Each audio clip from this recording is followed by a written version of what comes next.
সম্মানিত ভিউয়ার্স, আমি টিপু হালদার আমার আইটি বাড়ি চ্যানেলে আপনাদের স্বাগত জানাচ্ছি। আজ আমি আপনার সামনে যে ভিডিওটি নিয়ে আসছি তা অত্যন্ত গুরুত্বপূর্ণ। যারা সরকারি প্রাথমিক বিদ্যালয়ে প্রধান শিক্ষক কিংবা সহকারী শিক্ষক হিসেবে চাকরি করছেন দীর্ঘদিন যাবৎ, আপনারা এখন বদলি হতে যাচ্ছেন এক উপজেলা থেকে আরেক উপজেলায়, অর্থাৎ যেটাকে বলা হয় আন্তঃ-উপজেলা বদলি। এই আন্তঃ-উপজেলা বদলি শুরু হবে এখন, কিন্তু এই আন্তঃ-উপজেলা বদলির ক্ষেত্রে আমাদের কি কি বিষয় জানতে হবে এবং কি বিষয় না জানলে আমাদের সমস্যা হবে, তাই নিয়ে আজকে আমার এই ভিডিওটি। দেখেন, আমরা দীর্ঘদিন যাবৎ চাকরি করছি, কিন্তু আমরা বদলি হতে পারছি না। বেশ কয়েকদিন করোনার আগে বন্ধ ছিল, বিদ্যালয়ে বদলি বন্ধ ছিল, বর্তমানে বদলি চালু হয়েছে এবং আন্তঃ-উপজেলা বদলি চালু হবে শীঘ্রই। এবং সেই বদলিতে আমরা যখন আবেদন করতে চাইব, তখন আমাদের কি কি তথ্য লাগবে, কিভাবে আবেদন করব, তার বিস্তারিত থাকবে এই ভিডিওতে। তাই ভিডিওটি যারা দেখবেন, যারা আমার চ্যানেলে নতুন, প্লিজ আমার চ্যানেলটি সাবস্ক্রাইব করুন। আর আমার ভিডিওটি ভালো লাগলে অবশ্যই লাইক কমেন্ট শেয়ার করতে ভুলবেন না। তাহলে আর দেরি না, চলুন ভিডিওটি শুরু করি।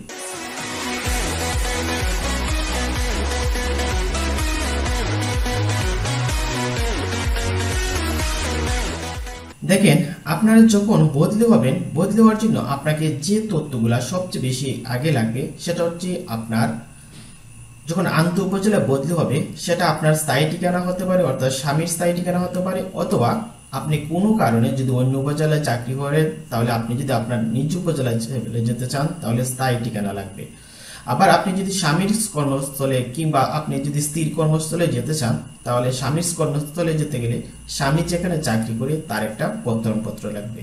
সেই প্রত্যয়নপত্র যদি উনি ব্যাংকে চাকরি করেন বা সরকারি প্রাথমিক বিদ্যালয়ে চাকরি করেন কিংবা সরকারি কোনো অফিসে চাকরি করেন বা কোনো অফিসার পদে চাকরি করেন, তাহলে তিনি তার ঊর্ধ্বতন কর্তৃপক্ষ নিকট থেকে একটা প্রত্যয়নপত্র নেবেন। আবার যদি দেখা যায় উনি কোনো বেসরকারি প্রতিষ্ঠানে চাকরি করেন, সেক্ষেত্রে উনি একটা প্রত্যয়নপত্র নিতে হবে ওই প্রতিষ্ঠানে প্রদান করতে। আবার একই রকম যদি কোনো ব্যক্তি তার স্ত্রীর ঠিকানা যেতে চায়, তাহলে ওনার স্ত্রী যে প্রতিষ্ঠানে চাকরি করেন সেই প্রতিষ্ঠানে একটা প্রত্যয়নপত্র যাবে। তো এই মর্মে প্রত্যয়ন করা যাচ্ছে যে উনি আমার অত্র উপজেলার বা অত্র অফিসের অমুক পদে কর্মরত আছেন, তার স্বভাব চরিত্র ভালো, তার সার্বজনীন মঙ্গল কামনা করি, এরকম একটা প্রত্যয়নপত্র। কাজেই যারা বদলি হবেন তারা তো অবশ্যই জানেন। এখন এই প্রত্যয়নপত্র হলে কি শেষ হবে না, আপনারা যে স্বামী স্ত্রী তার জন্য আপনার একটা বিবাহনামা লাগবে।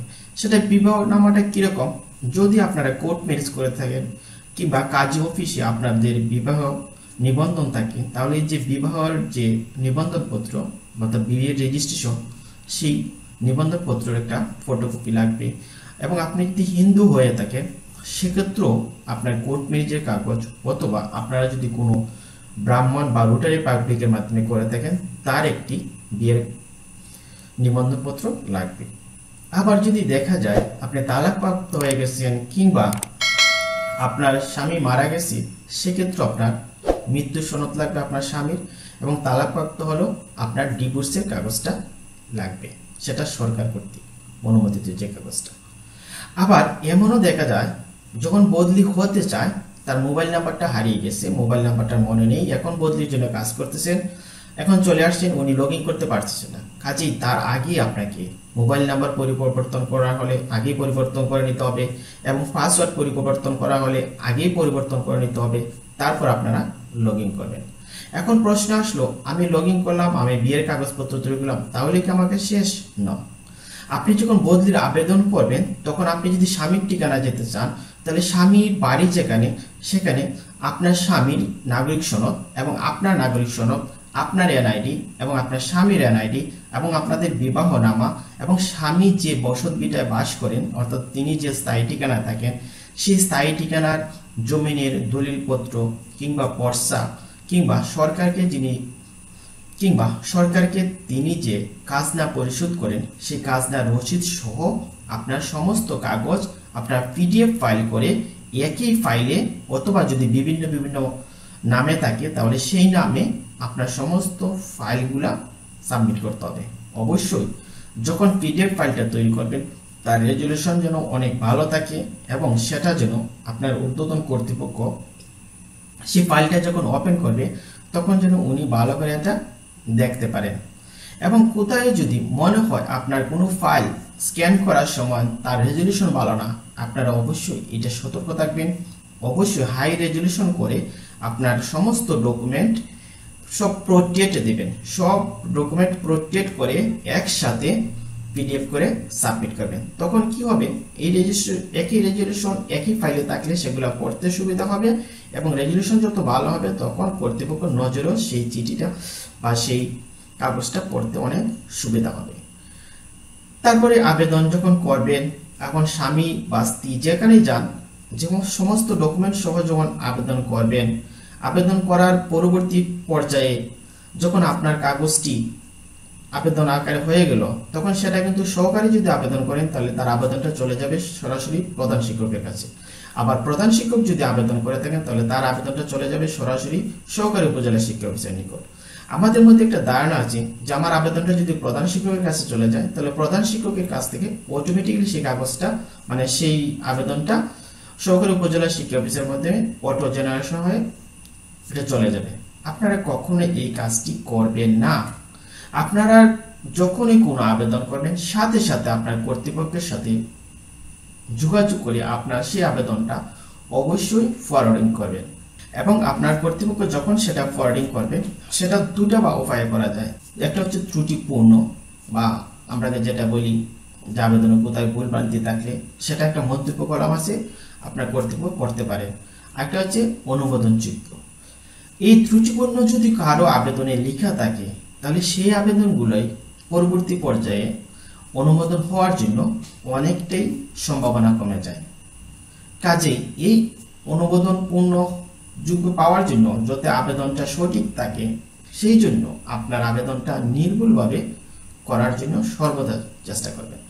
আবার অনেক কিছু আছে, যেমন আপনার আইপিএমএস ইতিপূর্বে আপডেট করেন নাই, আপডেট করলেও তার সঠিক ডাটা নাই এবং পরবর্তীতে যখন আপনি বদলি হতে শুরু করলেন, বদলির আবেদন করলেন, তখনও দেখা গেল আপনার আবেদনের যে ডাটাগুলা এমনভাবে দেওয়া হয়েছে নর্মাল একটা ডাটা দিয়ে জাস্ট সাবমিট করে আপনার আইপিএমএসটা আপডেট করা হয়েছে, তার বদলিটা অনেক সময় সমস্যা হয়ে যায়।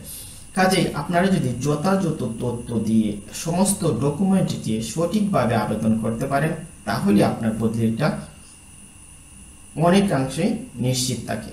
এখন দেখেন আপনার প্রত্যেকটা কর্তৃপক্ষই চায় আপনার বদলিটা হোক, কিন্তু দেখা যায় কোনো ডকুমেন্ট যদি ঘাটতে থাকি এবং আপনার যেসব বিদ্যালয়ে চয়েস করার কথা আপনি সেই সব বিদ্যালয়ে চয়েস না করে অন্যান্য বিদ্যালয়ে চয়েস করলে তখনও আপনার বদলিটা অনেক জটিলতার সম্মুখীন হয়। এখন আমাদের আরেকটা সমস্যা হচ্ছে আমরা অনেক সময় বুঝি না আমার কোথায় বিদ্যালয়টা চয়েস করতে হবে, কোন বিদ্যালয়টা আমার জন্য উপযুক্ত। এই বিদ্যালয় চয়েস করাটা অনেকটা ইম্পর্টেন্ট। আপনি কিভাবে বিদ্যালয় চয়েস করবেন, কোন বিদ্যালয়টা চয়েস করবেন সেটা আপনি আপনার ভালো করে অনুভব করতে হবে। আপনি যেখানে থাকেন সেখানেই সেই বিদ্যালয়গুলো যদি চয়েস করতে পারেন তাহলে আপনার জন্য অনেকটাই বদলির সম্ভাবনা থাকে। আবার আমরা অনেক সময় আমি সুবিধাজনক কোন বিদ্যালয় চয়েস করে বসলাম, কিন্তু আপনার সুবিধাই কিন্তু সফটওয়্যার বুঝবে না। সফটওয়্যার আপনার একেবারে ডাটা এন্ট্রি থেকে ডাটা সাবমিট, ডাটা অনুমোদন সব কিছু ক্ষেত্রে সফটওয়্যার তার সমস্ত ডাটারে যাচাই বাছাই করে। এখন এখানে কোনো হাত তো থাকে না। আবার কর্তৃপক্ষ যখন অনুমোদন করেন বা কোনো কর্তৃপক্ষ যখন আপনার আবেদনটা রিভিউ করবে তখনও যদি কোনো রকম ত্রুটি চোখে পড়ে কোনো কর্তৃপক্ষ, তখন আবেদনটাতে একটা খারাপ মন্তব্য করে দিল, তখন কিন্তু আপনার আবেদনটা সম্ভাবনা কমে যাবে। কাজেই আপনারা যখন বদলি হবেন তার সমস্ত ডাটা দিয়ে সমস্ত ডকুমেন্ট দিয়ে নির্ভুলভাবে যদি আপনি আপনার আবেদনটি করতে পারেন তাহলে আপনার বদলির সম্ভাবনা অনেকটা বেশি থাকবে। এখন এত কিছু বলার পর তাহলে আমরা আবেদনটা করবো কিভাবে বা আমরা কিভাবে এই আবেদনটা করতে পারি, তার জন্য আপনারা এই যে গুগল ক্রোম ব্রাউজারটি আছে সেটা ওপেন করবেন। তারপর যে উপর দিকে সার্চ বার দেখা যায়, দেখেন এই সার্চ বারে যদি আপনারা আইপিএমআইএস লিখে সার্চ করেন তখন বদলির লিঙ্কটা পেয়ে যাবেন। এই যে আইপিএমআইএস হচ্ছে integrated primary education management information system. এইটা একটা ডাটাবেস, এটা বাংলাদেশের অনেক বড় একটা ডাটাবেস। তারপর এখানে আসবেন, তারপর এখানে সাইন ইনটা পেয়ে যাবেন, এখানে আপনার মোবাইল নাম্বার দিবেন, তারপর এখানে আপনার মোবাইল নাম্বার দিবেন, এখানে আপনার পাসওয়ার্ড দিয়ে নিচের দিকে দেখেন লেখা আছে সাইন ইন, আপনার সাইন ইনে ক্লিক করলে আপনার লগইন পেজটা পেয়ে যাবেন। এখন দেখেন আপনার ড্যাশবোর্ডে চলে আসছে। দেখেন এখানে আসার পরে যখন বাম দিকে লেখা আছে বদলির আবেদন, এই যে আবেদন ভিত্তিক বদলি ব্যবস্থাপনা, যদি এখানে ক্লিক করেন তার নিচে পাবেন বদলির আবেদন। দেখেন বদলির আবেদনে গেলে এখানে দেখা যাচ্ছে অন্ত উপজেলা বা থানা শিক্ষক বদলি 30 মার্চ 17 এপ্রিল 2024। এটা কিন্তু শেষ হয়ে গেছে। আর এখন বলছে দেখেন বদলির আবেদন জমা দেওয়ার সময় শেষ হয়ে গেছে এবং বদলির আবেদন জমা দেওয়া শেষ হয়ে গেছে, এই সেশনে বদলির জন্য আর আবেদন করতে পারবে না। তার মানে কি? তার মানে রিসেন্টলি শুরু হবে আন্ত উপজেলা বদলি আবেদন, এবং এখানে দেখতে পাবেন এই যে আন্ত উপজেলা আছে সেখানে লেখা থাকবে আন্ত উপজেলা বদলি। কাজে আন্ত উপজেলা বদলি শুরু যাবে, এবং শুরুর আগে আপনারা আপনাদের সমস্ত কার্যক্রম গুছিয়ে নেন এবং যথোপযুক্তভাবে তথ্য দিয়ে আপনার বদলি আবেদনটা করুন। এবং মনে রাখতে হবে আপনার যতগুলা কলাম বা যতগুলা তথ্য নির্ভুলভাবে আপনি দিবেন সেই তথ্যের ভিত্তিতে আপনার বদলি কার্যক্রমটা সম্পন্ন হবে। কাজে আপনার বদলিতে কোনো রকম কোনো সমস্যা না হোক এবং আপনার বদলিটা যেন সতর্কতার সহিত করা হয়, তার জন্য আজকে আমার এই ভিডিওটি করা। কাজে আপনারা যদি আমার ভিডিও থেকে সামান্যতম উপকৃত হন তাহলে আমি অত্যন্ত খুশি হব, এবং ভিডিও দেখে যদি আপনাদের কোনো মন্তব্য থাকে তাহলে আমার কমেন্ট বক্সে অবশ্যই জানাবেন। ভালো লাগলে অবশ্যই লাইক দিবেন। আপনারা ভালো থাকবেন, দেখা হবে নেক্সট ভিডিওতে।